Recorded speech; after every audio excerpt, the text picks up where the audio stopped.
Kind of miss him in his little chair right there. Anyone else? Good? Let's go to the Lord. Heavenly Lord, we thank you for this day. I thank you for all that you are in our lives, Father. We thank you for the weather we've had this past week and the weather to come, Father, whatever it is. We give you thanks and praise for it, Father. And as we prepare to listen to the lesson that you've laid upon Todd's heart, I pray that we take that and apply it to our lives as we go about our daily activities. I want to hold up those that have been mentioned this morning, Father, both spoken and unspoken, Father, and those that we have concerns about, that we just lay them at your feet, Father, and ask that your hand be upon each of those. And as we prepare for this, Lord, I ask that you forgive us where we failed you. For I ask all this in your Son's precious, precious name. Amen.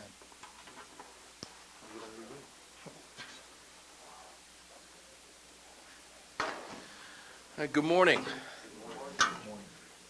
We're going to make a time jump. We're going to jump about 420 years from the events of the beginning of the city of what was ultimately known as Babel and then became Babylon, up to the life of Abraham. And that's what we're going to focus today on, this kind of inaugural call of Abraham.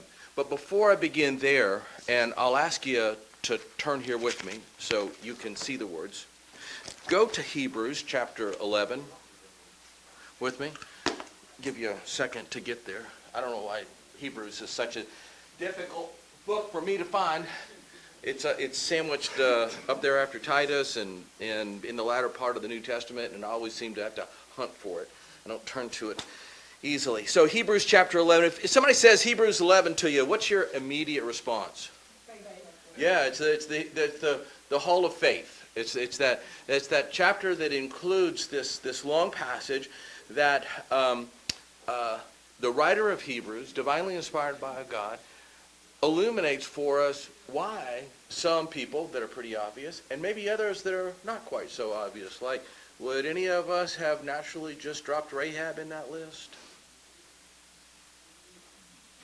Do we know who Rahab is? Yeah, okay, so would we have, oh yeah, Rahab, I'm making my list, a hall of faith here, and Rahab. No, there are some that seem pretty obvious, and others that seem, maybe not quite so obvious. So I want to turn up there for a few minutes before we turn to the events of the inaugural call of Abraham. We were first introduced to Abraham because I want us to see kind of, to a great degree, what God already knows about Abraham before we look at Abraham. So I'll read it. Beginning in verse 8, chapter 11. By faith, Abraham, when called to go to a place that he would later receive as inheritance, obeyed and went. And even though he did not know where he was going, by faith he made his home in the promised land like a stranger in a foreign country. He lived in tents, as did Isaac, Jacob, who were heirs with him of the same promise. For he was looking forward to a city with the foundations whose architect and builder was God. By faith, Abraham, even though he was of past age and Sarah herself was barren, was enabled to become a father because he considered him faithful who has made the promise. And so from one man, and he is as good as dead, came descendants as numerous as the stars in the sky and countless as the sand of the seashore. All these people were still living by faith when they died. They did not receive the things promised. They only saw them and welcomed them from a distance. And they admitted that they were aliens and strangers on the earth. People who say such things show that they are looking for a country of their own. If they had been thinking of the country they had left, they would have had an opportunity to return. Instead, they were longing for a better country, a heavenly one. Therefore, God is not ashamed to be called their God, for he has prepared a city for them. And by faith, Abraham, when God tested him, offered his son Isaac as sacrifice. He who has received the promise was about to sacrifice his one and only son, even though God had said to him, "It is through Isaac that your offspring will be reckoned." Abraham reasoned that God could raise the dead, and figuratively speaking, he did receive back his son from death. That's what the writer of Hebrews, summarizing the life of Abraham in this accounting of a series of people that is divinely defined as people of great faith, has to say about Abraham. So as you, I'm sure all of us have read that more than one time before. As you hear that again, as you look at those words again, as you read that again, what are you gleaning from that?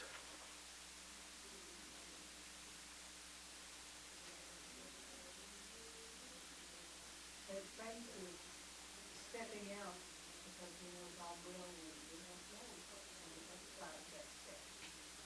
Fair enough. Okay. Other thoughts? Some promises we get to see, and some promises are evidence. Okay. Other thoughts? Be an understanding about faith. Kind of strengthens your faith when you step out and you don't know what's coming. But then again, when you look back in retrospect, you go, oh, now I understand. Anything else? I think we're all swinging in the same balls in the same ballpark here. That all of that is eminently gleanable, eminently understandable, and accurately derived from what was written to be what was preserved for us to see. We'll read in there multiple times, by faith, Abraham. By faith, Abraham, verse 8. By faith, Abraham, verse 9. By faith, Abraham, verse 11. There's more of them in there. I didn't count them. I'm sorry? Counted to him as righteousness, yeah. I'm reading this as a piece of history at this point, as I think we all are, about the life of Abraham, to hear, again, what God is revealing through the writer of Abraham about what you should know about Abraham. And anchored over and over and over again is this issue of by faith. Now, without being critical, but attempting to be observant, I struggle with witnessing that in the breadth of what I see as contemporary Western Christian theology as communicated throughout the breadth of denominational Christianity in America. And I read a lot, and I watch a lot, and I look a lot, and I think a lot about what I see when I see what is offered in our Christian books, our Christian broadcast ministry, sermons that you will see in a wide variety of venues and opportunities, of which I read and listen to quite a bit. And especially when we get into the more, quote, charismatic and non-denominational environments, is what I hear and see worked out effectively from the pulpits of our Western world. Did you just get like super tickled there? Did I say something really stupid? Okay, good. I just saw you about roll out of your seat, and I thought, so, I don't know what happened. It must have been really good. You got her? You're messing with her, okay. So I'm listening to this, and what I see is you need to come to God because He'll make you healthy, wealthy, and wise. You need to come to God because He will, at best, cure your sickness, or at least cure your sickness, or make you someone who will never become sick again. You need to come to God because you're suffering in your personal life, in your family life, you have an addiction. There's always some malady or some condition of human existence that if you'll just come to God, God will take care of. And so what we are teaching very broadly, and I have to say effectively, even though I'm concerned about how effective it's being taught, or that it's being taught effectively, is that God is a provider for you. And the reason that you don't have God's provision is because you don't pay any attention to Him. You don't go to church, or you don't go to the right church, or you don't have faith, or you don't have enough faith. That's a big one. You just simply don't have enough faith. You're sick because you don't have enough faith, and I hate to tell you, but your kid's sick because you don't have enough faith. I mean, there's all kinds of this language that flies around in in what is considered contemporary Western Christianity. And I have to say, in terms of the historic context of the teaching and dispensation of Christian ministry, that's fairly contemporary. The idea that God's just going to bail you out or provide for you.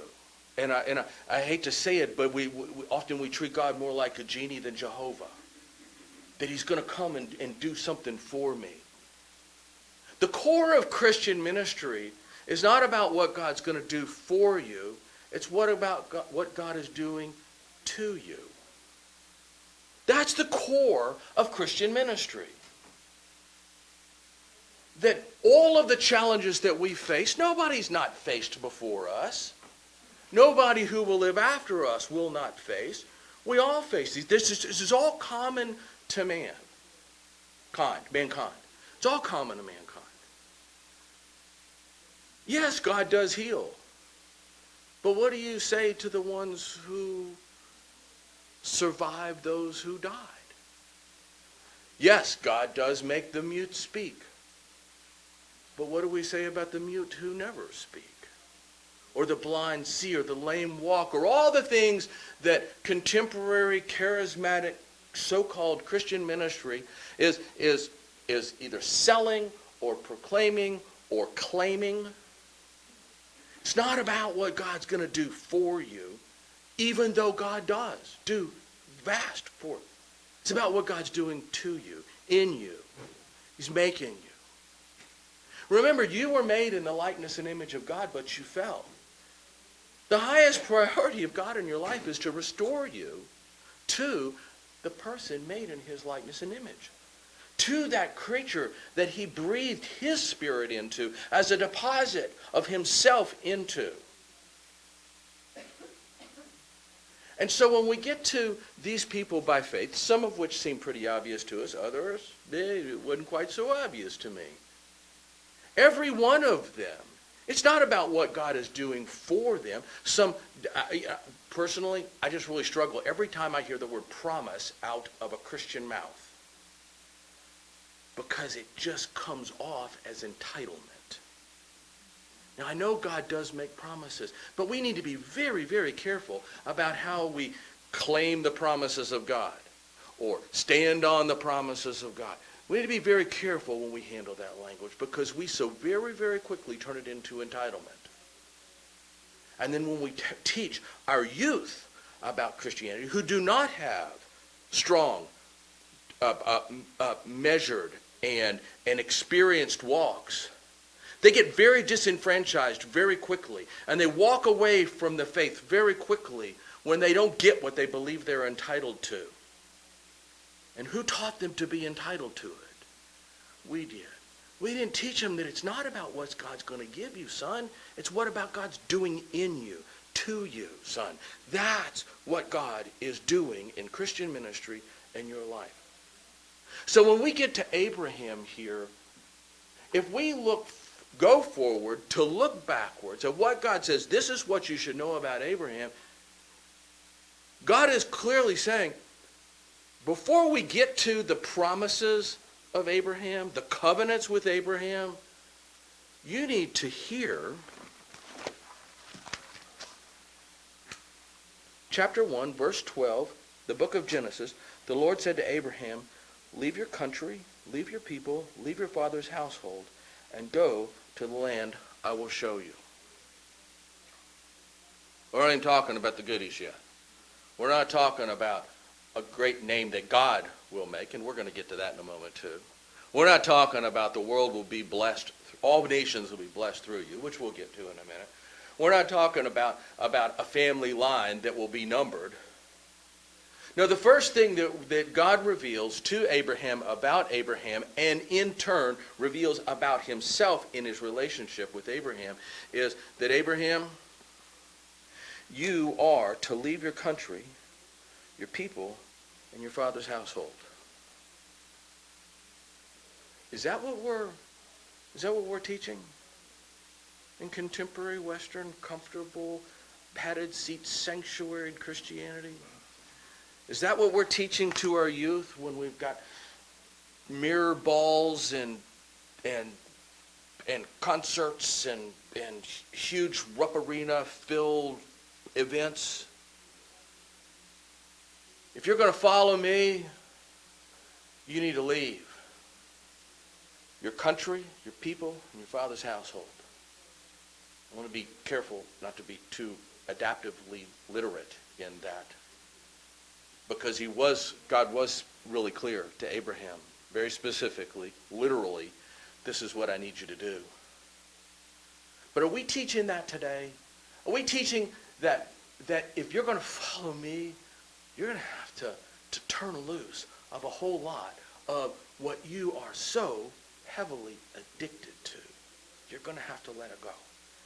Years ago, Gail and I served in a small mission storefront, and there was a young German man in there who was probably best defined as agnostic. He was certainly not atheist, but he was certainly not a disciple. And he was German, but had been in America for a long time. And a very, very intelligent man, very, very intelligent, highly educated guy.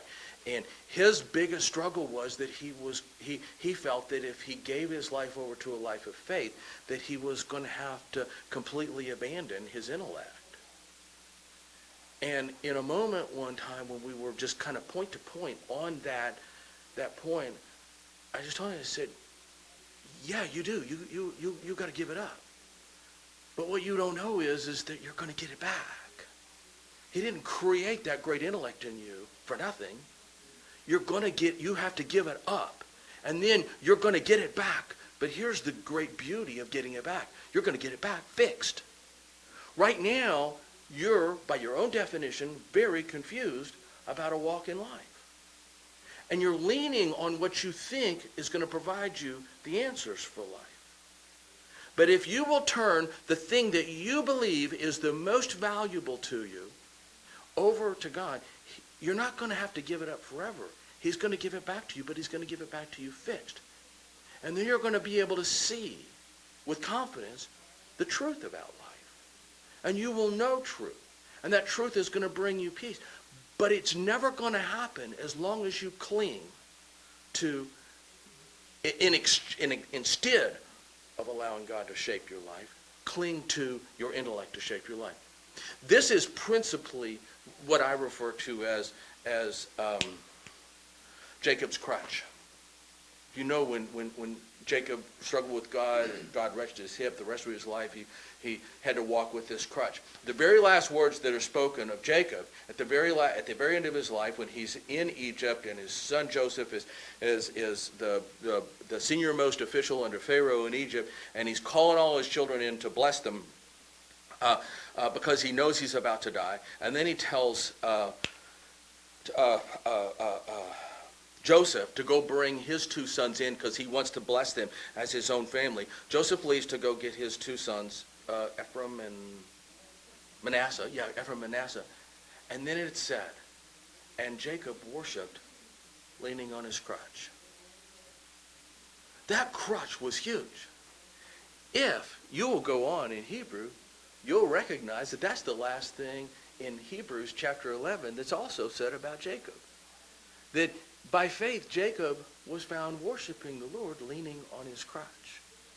That crutch was taken from the fords of Jabbok through the rest of his life as a reminder that you never, ever, ever walk alone. That you will lean upon me and what happened at the fords of Jabbok in your life, the change that you became that kind of person that I was making there. That was the beginning. And that crutch is going to be a constant reminder to you that you don't lean upon your own intellect. I don't want to go into his life, but you remember Jacob the liar. Jacob was a deceiver, a supplanter. Even from birth, that's what was said of him even at his birth. Grasping at his brother's heel, he was the liar. And cheated and connived and plotted and schemed his entire life, and then outwitted one that was almost his peer at being a cheater, a liar, supplanter, conniver, deceiver, his father-in-law, in order to gain his wives and get freedom from his father-in-law. He almost met his match there. He learned to rely upon his own skill set, his own wisdom, his own intellect, and God broke him at the fords of Jabbok. It is what God's doing in you, not for you. That happened in his life too. So let's go now to Abraham and his life and God's self-revelation to Abraham. And how do we get to God coming to Abraham? Well, we'll do this quickly. Abraham is of the line of Shem. Shem is okay. Let's say Abraham is with his father Terah in Ur of the Chaldeans. His call was when he was up in Haran, but he comes from Ur of the Chaldeans. He's from the line of Shem. The Chaldeans are the type of people of which Terah is. Terah is a Chaldean. Terah as a Chaldean is a tribe that migrated from up in Shem's territory. And it's 422 years, nominally, don't kill me on math, but it's roughly 422 years since the flood at this point.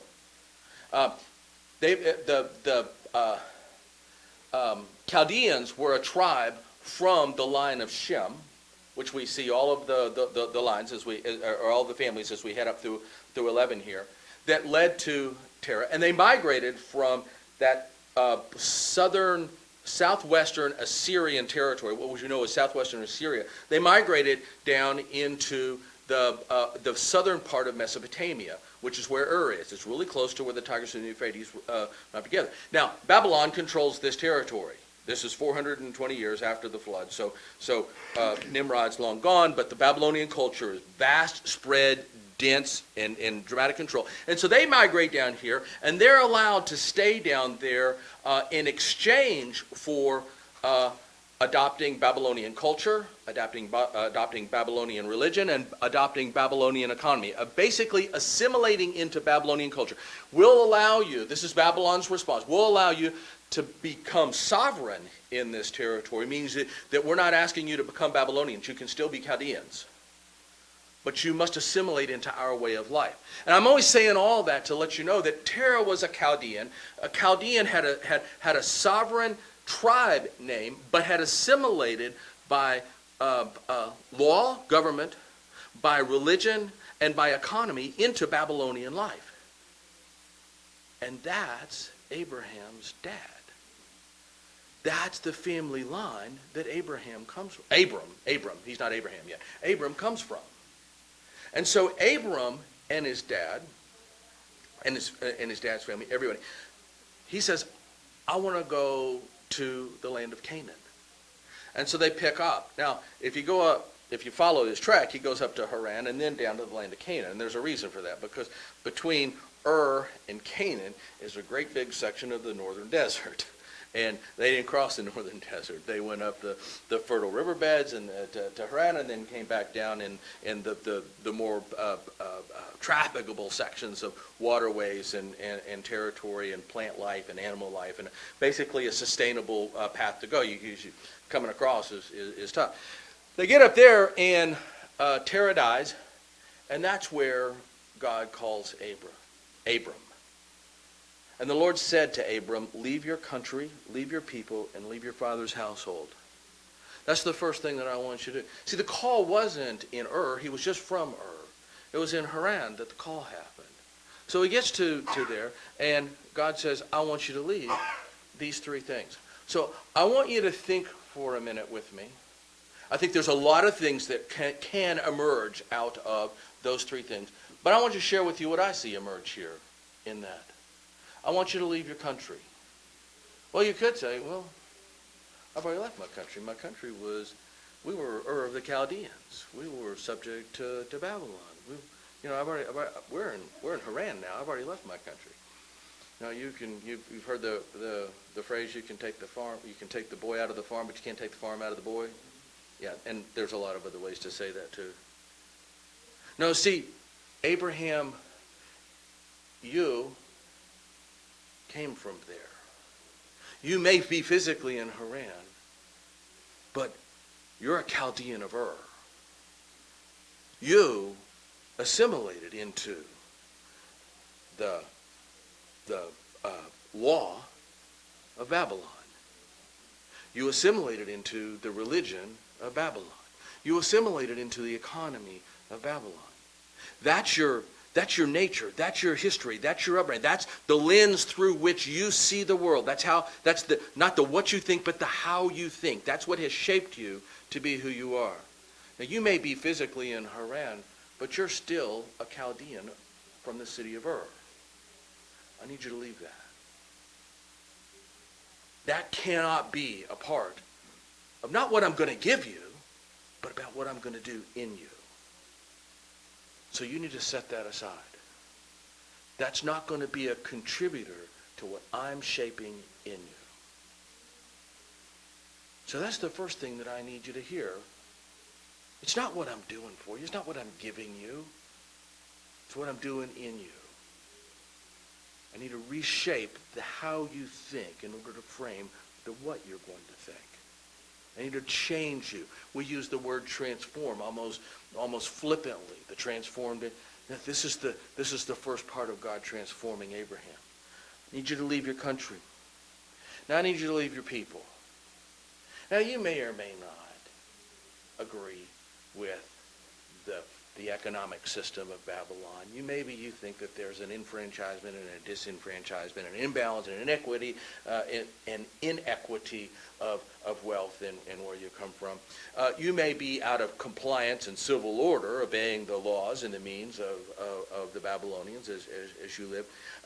You may have found your way to find some even comfortable assimilation of their religion, and you says, but the deal is that the people that are closest to you, the friendships that you made, the things that not that you had to assimilate into, but that you chose, the relationships that you chose, you did them from a mindset that was shaped by where you came from.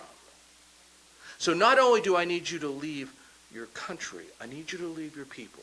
It's the people who you surrounded with. If any of us have ever dealt with or known somebody who has dealt with addiction, one of the first things that you'll be told is, do not maintain the relationships with the addicts that you once did. They will draw you back. You are leaving a life of addiction, which means you need to separate yourself from the relationships that you built that fed your addiction. It's the clearest, easiest way that I can place this idea of leaving your people. The people who by common association will draw you back into your old life because you value your relationship more with them more than you do with me. I'm calling you to follow me, which means you're going to have to leave the relationships that drew you away from me, or that shielded my revelation of myself to you. And then he says, lastly, I need you to leave your father's household. Now, I'm going to suggest to you that at this time that Abram was called of God in Haran, that Terah was still alive. I don't know that for certain. But what I do know is that there's your nation that you live in, there's all the friends and relationships. But here's where the rubber meets the road. It's your aunts and your uncles and all your family, all your kin. See, those are the relationships that you're the last to separate yourself from. The easiest to offer all kinds of excusatory latitude. That if they are not willing to follow me, you're going to have to make a really hard decision. So you need to make the decision before you have to make the confrontation that I have to even leave the non-believing of my own family in order to follow God. Do you see the degree of separation that God is placing in Abram's life? Abram, if you're going to follow me, I've got to let you know that you can leave no quarter at all for your old way of life. Your old passions, your old desires, the old way of thinking, your old economy of means, your old determination of what is civilly right and wrong, sacred, profane, good, bad. Your measure of morality is not my measure of morality. Your measure of equality is not my measure of equality. Your measure of relationship is not how I build relationships. And if you're going to follow me by faith to, I think, Miss Baxter's point, that you don't even see, and to the point that the writer of Hebrews says that you never saw, but he lived by faith, knowing that it was coming. But he would never see some of what God promised him. If you're going to be that kind of person, there is a wholesale, hallmarked change that must happen in your life. And here's how we're going to do it, Abraham. You're going to leave your nation, both physically and figuratively. You're going to leave all of your friends, both physically and figuratively. And even those in your own family who are not believers, who do not hear what you say to them about me, both physically and figuratively, all that's got to go. Now, we talk about God being a jealous God, in the best sense of the word jealousy. Because I'm not sharing my call upon your life with anybody else's call on your life. Any other demand on your life, any other call on your life, any other expectation that someone else has of you. I just kept hearing a lot of this echo in my mind when Daniel was speaking this morning about what college that he's going to go to.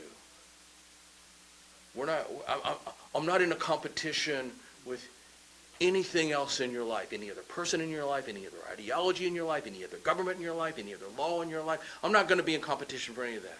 Either you're going to follow me or you're not going to follow me. All of that is said before the first word is said, I'll make you into a great nation. Do you see the nature of what God is calling him? We can read that one sentence and just read right over it. Yeah, I get it. I can put words together. I understand the English language. I hear what God's saying. And not really listen to what God is saying at all. I'm going to suggest to you that I would like to think. There is a huge pause between verse 1 and verse 2. Let's flesh this out. Let's work this out, Abraham. Before we go any further, are you willing to do this? Now, I asked a question a long time ago when I first started seriously studying here, is just that, why did he listen? Of all of the voices, all of the kind of the spiritual voices and the gurus and the three heavens theology of the Babylonians and all of the gods of the goodies, that if you'll just appease these gods, these things will happen for you. And all of the kind of the religion that has emerged post-flood through the Babylonian Empire and the rise of all of the lying religion, the deceiving religion, the manufactured religion of the world, there's loads and loads of voices that say, this is the way. And yet in the quiet tent in Haran, Abraham hears one voice that he says, yeah, that's, in spite of everything else that I've been taught and lived and experienced, everything that has shaped my life up to this point, this is the voice. This is the way. This is the truth. To me, I asked the question a long time ago. To some degree, I still ask the question now. What was your catalyst? What compelled you to say, all other voices gone, this is the voice to follow? There was no burning bush here. There was no pillar of fire or cloud to follow. There was no tangible evidence here, just the voice of God that comes and says, Abram, follow me. To follow me, you must leave your nation, your people, and your family. That's what it means to follow me. Are you willing to do it? Are you willing to do that? I mean, first in Abram's shoes. You willing to do that? Say that everything that has shaped me up to this point has got to go? That's what Hans was faced with. The German gentleman I spoke of earlier. That's what he was faced with. Can I put all that aside? Can can I really sacrifice everything that means so much to me, everything that I counted on? I mean, I didn't have one crutch. I had a whole system of crutches that I leaned on that helped me get from where I am to where I want to be. Am I really willing to let that go? Are you really willing to let that go? I'm going to suggest to you that you're no different than me, and that I fight with that thing every single day. Am I willing to continue every day, make the decision to turn over all the things that were so easy and so comfortable for me to cling to, but at the same time separate me from hearing the voice of God, of doing the will of God? Again, I'm listening to Daniel's sermon this morning, thinking about this, and Daniel kind of spent a fair amount of time focusing on the excuses that we build, and that we can find excuses for anything. I'm going to suggest to you that we do that. All of us, we build excuses on why I haven't left this, or haven't abandoned that, or I haven't taken on this, or there's a little bit of both can live in my life. We all build excuses for that. I'll confess to you that I'm really, really skilled at it. And it's something that I have to war with every single day. And if you're walking a discipled life, you are too. Maybe you don't think about it. Maybe you don't focus on it. Maybe it doesn't come glaring in your face in the middle of a flash memory or thought that, I cannot believe that occurred to me, or that I did that, or I think that. And over again, I just cannot seem to separate myself from this thing that separates me from God. These people that persuade the way I think, or want to have influence over me. We're not even talking about the goodies yet. We're just talking about the change in me, what God is doing in me, what God is doing in you. First, long before the goodies. Now, just for a second, weigh that against contemporary, Western, comfortable, padded pew seat ministry. Is that what we're teaching? Oh, we're just teaching if you'll follow God, He'll make you healthy, wealthy, and wise. That is the end to your troubles in life. Now, I know I'm summing up in a fairly shallow way, a fringe segment. But between orthodoxy and that fringe segment, there is a pretty good mesh all the way in between. And don't think just because we sit in a Baptist sanctuary that it doesn't affect us too. Don't think just because we sit at Broadway Baptist in a Baptist sanctuary that doesn't affect us too. We're all battling what God is making of us. We're all at war with God over who's going to be the highest governing authority in my life, in your life. And God is saying, He's setting the parameters of that battle up front. I hear it echo in my head a lot. You're on a fool's errand if you think you're going to beat me at this. So you might as well just go ahead and let loose. I think it was Mother Teresa who said, I hold on to the things of this world loosely because it hurts less when God pries them out of my hands. I don't agree with a great deal of what Mother Teresa believed, but I think she understood that one right. Verse 1. Verse 2. I'll make you into a great nation, and I will bless you, and I will make your name great, and you will be a blessing. Abraham, if you'll follow me, you're not going to build a great nation. I'm going to make you into a great nation. And the blessings that you will experience will be the blessings that I bring to you. But this is the big one. I will make your name great. I just want to weigh that against 422 years earlier when Nimrod set out.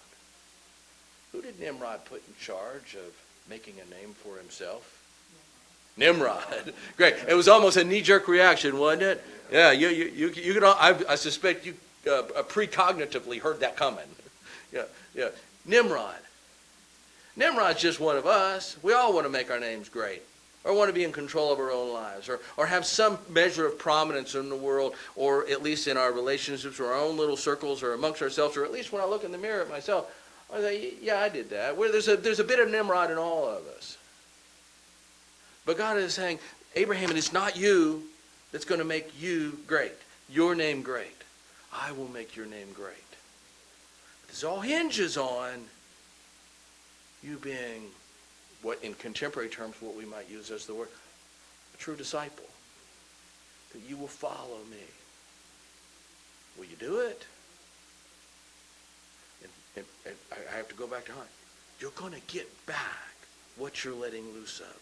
You're going to get it back fixed. You're going to give up the law of Babylon, but I'm going to give you a new law. It's a perfect law. You're going to give up old relationships, but I'm going to give you new relationships. Can anybody say that they have been given a new relationship from their Christian life that was just a train wreck? The relationships that God builds in our lives as Christian, when he souls knits us in the Greek word koinonia, it's the soul's knitting, the spiritual knitting. These are great and powerful, meaningful relationships. In my life, some of the greatest ones are ones that I would have never picked on my own. These are I went through that process. I've shared before where I had my personal path of greatness, and I was building my relationships to make me great. I was making a name for myself, at least in my own mind. It wasn't until I quit doing that and allowed God to build my relationships that he crossed my paths with some amazing people who have made amazing contributions in my life, where I know in very tangible ways how God has blessed me through these people. When it comes to I will make your name great, that couldn't be more opposite than what Nimrod set out to do, and couldn't be further from what most of us, if not all of us, and I'm being very generous with that because I'm really leaning a little heavier on the all of us side, are committed to doing. We want to shape our own lives. We want to shape the way we think. We want to shape what we do. We want to have all the executive authority and all the executive decisions over what we do. And when push comes to shove, that comes out in most of us. And some of us, we temper it, and we put on our church face for Sunday, and we do a pretty good job. But, we get halfway through the week, and push comes to shove, and tempers flare, and, the wheel of Todd sometimes kind of creeps out and takes over. And I'm no offense, but you're not different than me. We all face that. And then, this is the big promise with a little p. I hate saying it.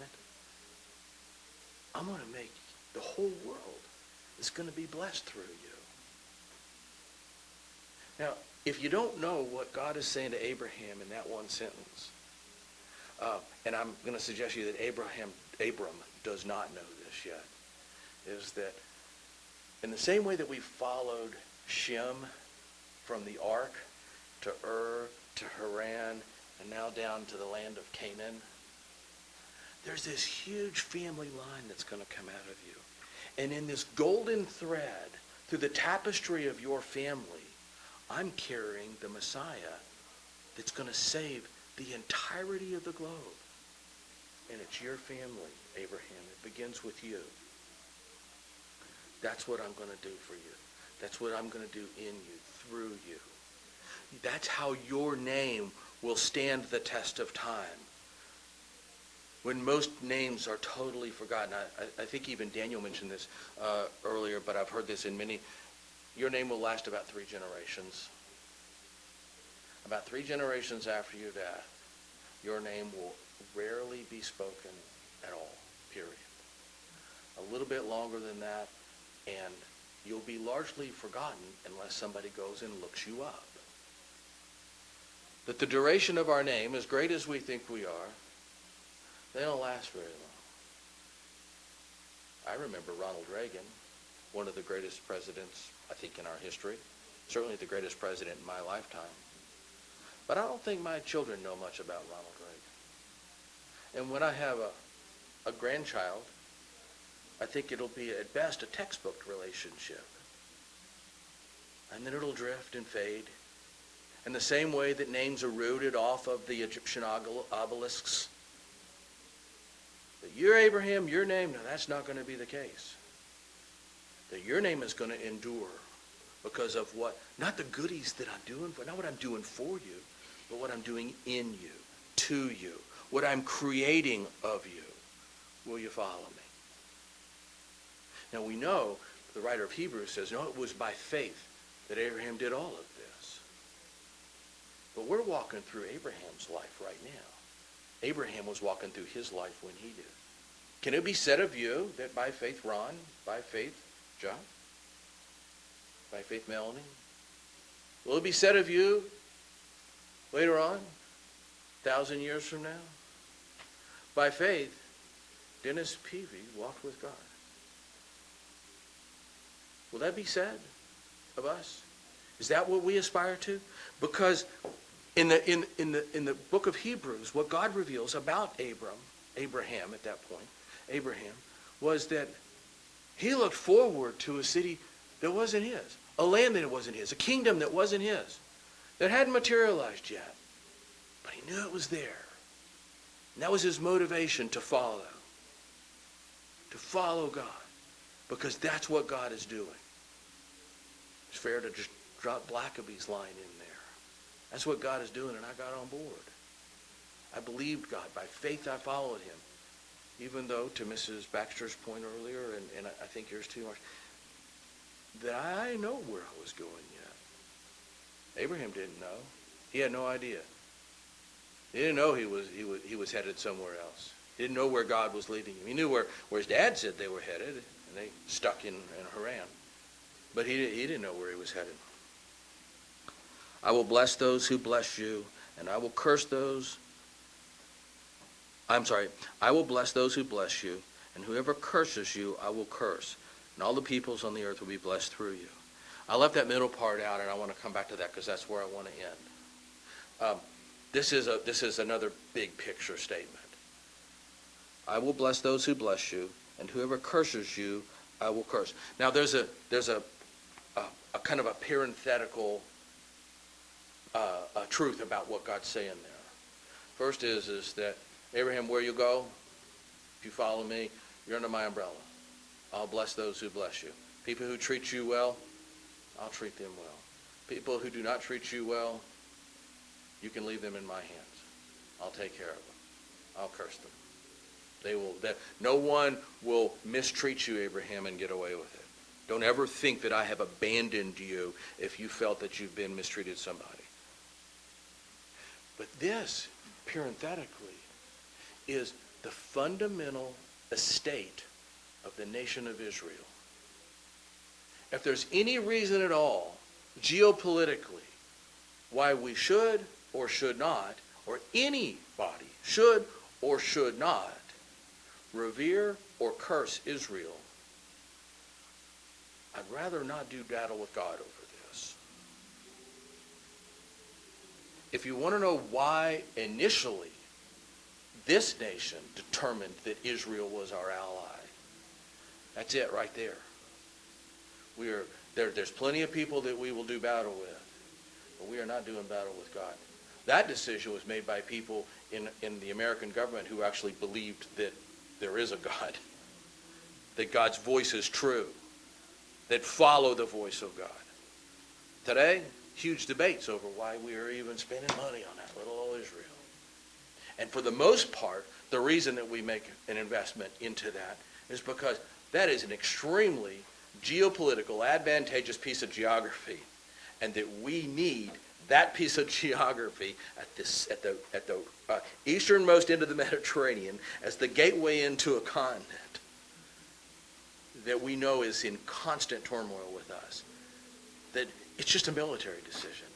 It's a political decision. But don't get lost in the reality. I will bless those who bless you, and I will curse those who curse you. The people who originally made that decision, the people who continue to make that decision today for the right reasons, are making that decision for that reason.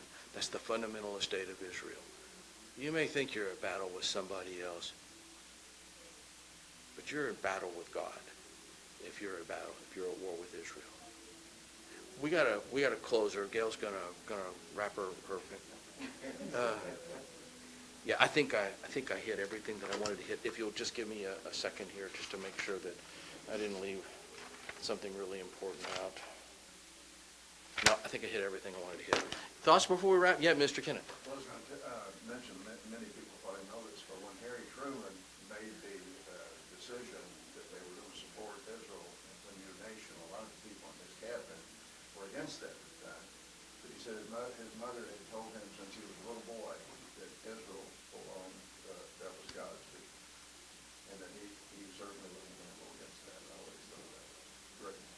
That's the right decision for the right reason, which it's hard to argue with that. Yeah, Joey? I was just thinking that, God spoke to Abraham, he spoke to him personally and individually, in the same way that he speaks to us personally and individually. And I think when we go forward, whether it's a college professor that's trying to lead me astray, or someone else is trying to say something in my life that's contrary to the will of God, we have to go back to that still small white voice that I won't listen to, that I follow, that I put my faith and trust in. Once he saves me, I'm not getting in trouble. And then I'm going to overcome those voices. Because there are a lot of folks that will mislead us. And we have to go back to that one-on-one and say, God, where are you leading me? And not listen to those voices. I really appreciate you saying it that way. The older I get personally, the more dense my filter becomes in guarding how I think. The people that I will allow, or the voices that I will allow to influence my life. Now, I read a lot, a whole lot, and a lot of really divergent stuff. But I don't read it for information. I read it because to catch a gopher, you got to think like a gopher. I don't read it to shape my life. I read it to get as good an understanding as I can about where the lost and dying world is, such that it helps equip me to meet the lost and dying. But my filter gets tighter and tighter and tighter the older I get, about guarding very jealously, not necessarily what I think, but how I think. And it is from how I think that what is preserved, what I think. And I suggest to you that for what it's worth, that's my gift to you if you want it. Get your filter tight. Get your filter really tight. Live disciplined lives of how you think. What you allow to influence. Because God is very clearly adamant, drop dead adamant, about separating us from the things that adversely influence our life, as Joey just so well put. Any other thoughts before we close? If you got them, you can tell Gail because she's wagging us. All right. Joey, can you close us in prayer this morning? You prayed to open us in worship this morning.